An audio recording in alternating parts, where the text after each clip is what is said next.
Assalamu alaikum.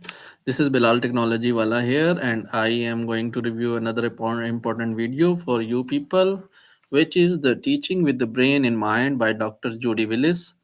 And I am going to review some important takeaway from that video, which I hope you will like it and apply it in your daily life, and it will improve your experience of life or a teaching experience. So, the first point is the brain needs emotional safety to learn.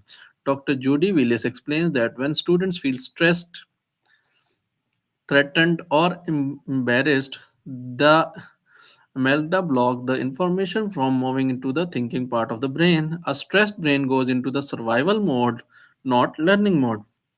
For example, imagine a child who is afraid of the teacher will scold him for a wrong answer. His brain goes into a fight or a flight mode. At that moment, he cannot think clearly even if he knows the topic. This is why a calm, emotionally safe classroom is more important than any textbook. The second point from the video is the curiosity activates the brain reward system. The brain releases dopamine when students feel curious or solve a challenge. This chemical increases focus, memory, and motivation. Learning becomes enjoyable instead of stressful. For example, think of when students play a puzzle game. They don't get bored because their brain releases dopamine every time they get closer to solving it. This same excitement can be created in the classroom with small challenges and questions and surprises. So this is very important point from the video. The brain learns best through meaningful connections. Students remember things better when new information connects to something they already know. This builds stronger neural pathways and improves long-term memory. For example, if I teach physics by connecting the topic to cricket, like explaining momentum using a fast bowler's delivery, students instantly understand. Their brain links the new idea with something familiar. So the fourth point from the video is movement boost learning and memory. Mm, Physical movement increases blood flow and oxygen to the brain. This boosts focus and reduces restlessness. Judy Willis recommends allowing short movement breaks during lessons. For example, instead of lecturing for 40 minutes straight, ask students to stand up, stretch, or switch seats. Even a 30-second activity re-energizes their brain and increases their learning power. So the movement boosts learning and memory. So the fifth point from the video is the brain needs choice and autonomy. When students choose how they learn, they feel more engaged. Choice increases ownership, motivation, and creativity. Judy Willis says even small choices can activate higher order thinking. For example, let students pick between making a poster, a short video, or writing a report. When they choose the method, they put more effort into the task because it feels personal, not forced.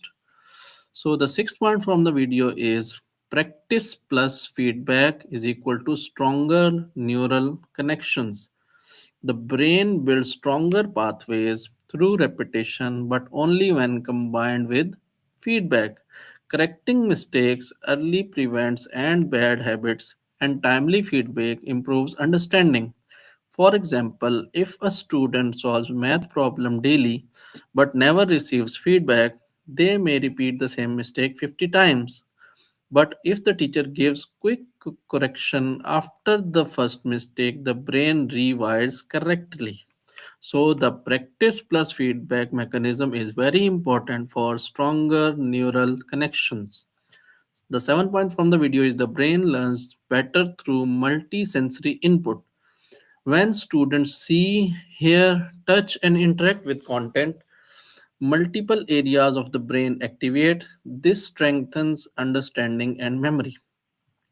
For example, teaching science with a simple experiment instead of only reading from a book activates different senses. Students who hold the material watch the reaction and discuss the results, learn much better.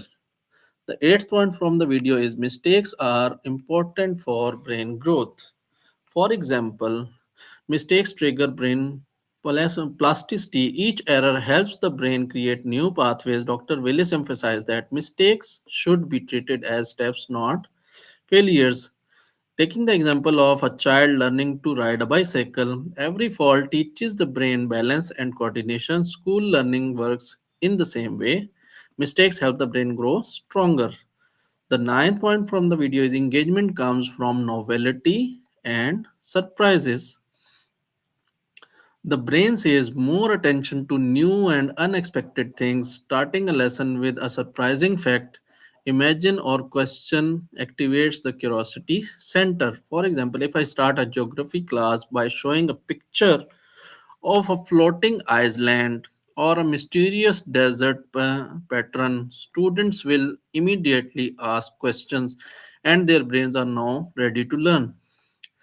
The summary of the video, I'm going to tell you that in teaching with the brain in mind, Dr. Judy Willis shows that teaching is not just an art, it's neuroscience. When we understand how the brain works, we can design classrooms where students feel safe, curious, engaged, and motivated. Learning improves when the brain is calm, when lessons make meaning, when students have choice, and when mistakes are celebrated. These principles can transform our classrooms into environments where every child can succeed. I hope you have gained very insightful points from the video I have reviewed recently, and you will apply this in your teaching methodology. This video is specifically for the teachers who are going to adopt the teaching profession or currently enrolled in the teaching profession.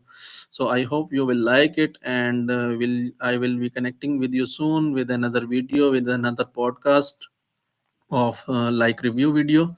So till then, take care. Allah Hafiz.